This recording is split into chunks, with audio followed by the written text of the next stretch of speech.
Hello hi friends, welcome to our channel study with Sagar. ఈ video కేవలం IPE students ఎవరైతే EAMCET prepare అవ్వాలనుకుంటున్నారో వారు మాత్రమే చూడండి, లేదంటే స్కిప్ చేయండి. ఈ వీడియోలో మీరు ఎంసెట్కి ఎలా ప్రిపేర్ అవ్వాలి, ఎక్కడి నుండి స్టార్ట్ చేయాలి, స్టెప్ బై స్టెప్ ప్రాసెస్ చెప్తాను. వీడియోను పూర్తిగా చూడండి. కంటెంట్లోకి వెళ్లే ముందు వీడియోని లైక్ చేసి మన ఛానల్ని సబ్స్క్రైబ్ చేయండి. Welcome to the topic. ముందుగా ఎంసెట్ అంటే ఏంటి, ఐపీఈకి ఎంసెట్కి తేడా ఏంటి, ఐపీఈలో టాపర్స్ ఎంసెట్లో ఎందుకు ఫెయిల్ అవుతున్నారో తెలుసుకుందాం. కేవలం ఐపీఈ మాత్రమే చెప్పే చాలా మటుకు కాలేజెస్లో క్రైటీరియా ఎలా ఉంటుందంటే ఒక పర్టికులర్గా 10 to 20 క్వశ్చన్స్ లేదంటే 30 క్వశ్చన్స్ చెప్పి వదిలేస్తారు. స్టూడెంట్స్ కూడా ఆ పర్టికులర్ నెంబర్ ఆఫ్ క్వశ్చన్స్ మాత్రమే ప్రిపేర్ అవుతారు, ప్రాక్టీస్ చేస్తారు. కానీ ఎంసెట్ అలా కాదు. ఒక చాప్టర్ నుండి ఒక క్వశ్చన్ వస్తుంది అంటే ఆ చాప్టర్ పై పూర్తి అవగాహన ఉండాలి. ఫర్ ఎగ్జాంపుల్ మ్యాథమెటికల్ ఇండక్షన్ అనే ఒక చాప్టర్ తీసుకుందాం. ఇందులో 8 మార్క్స్ క్వశ్చన్ ఒకటి వస్తుంది. అయితే చాలా మటు కాలేజెస్ ఏం చేస్తాయంటే ఇందులో important questions, gun shot questions ఒక 8 to 10 క్వశ్చన్స్ ప్రాక్టీస్ చేస్తారు. కానీ ఈ టాపిక్ నుండి ఎంసెట్లో స్కోర్ చేయాలంటే దీనిపై పూర్తి అవగాహన ఉండాలి.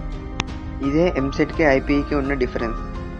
అయితే ఇప్పుడు మనం ఐపీఈని మేనేజ్ చేస్తూనే ఎంసెట్ ప్రిపరేషన్ ఎలా స్టార్ట్ చేయాలి, ఎక్కడి నుండి మొదలు పెట్టాలి పూర్తి ఎక్స్ప్లెయిన్ చేస్తాను. దానికంటే ముందు మీరు ఎంసెట్లో క్వశ్చన్స్ ఏ విధంగా అడుగుతున్నారో మీరు ముందుగా తెలుసుకోవాలి. ఒక్కసారి మీరు EAMCET previous year questions solve చేయండి.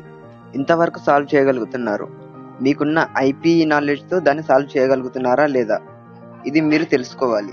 ఒకవేళ మీరు సాల్వ్ చేయలేకపోతే దాని సొల్యూషన్ చూడండి. ఇలా ఈ విధంగా కొన్ని ప్రాబ్లమ్స్ చేస్తూ దాన్ని అనలైజ్ చేయండి. ఏ విధంగా క్వశ్చన్స్ అడుగుతున్నారు, ఏ విధంగా సొల్యూషన్స్ ఉన్నాయనేది చూడండి. నెక్స్ట్ యూట్యూబ్లో ఎంసెట్కి సంబంధించి చాలా వరకు ఛానల్స్ అవైలబుల్ ఉంటాయి. నా సజెషన్ ఏంటంటే వేదాంతు తెలుగు అని సెర్చ్ చేయండి. అక్కడ మీకు ఎంసెట్కి సంబంధించిన వన్ షాట్ లేదంటే ప్లేలిస్ట్ కనిపిస్తుంది.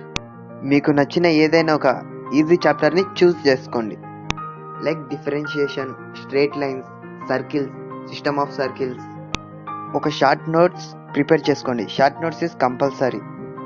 నెక్స్ట్ ప్రీవియస్ ఇయర్ క్వశ్చన్స్ చేయండి.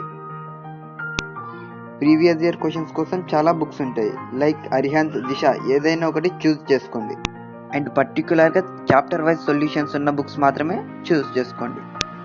డైలీ కన్సిస్టెన్సీగా ఒక 20 to 30 క్వశ్చన్స్ సాల్వ్ చేస్తూ ఉండండి. బట్ కాలేజ్ అకాడమిక్స్ మాత్రం నెగ్లెక్ట్ చేయకండి. కాలేజ్ అకాడమిక్స్ ఫాలో అవుతూ దీనికి కొద్దిగా టైం మేనేజ్ చేసుకొని ఎంసెట్కి ప్రిపేర్ అవ్వండి.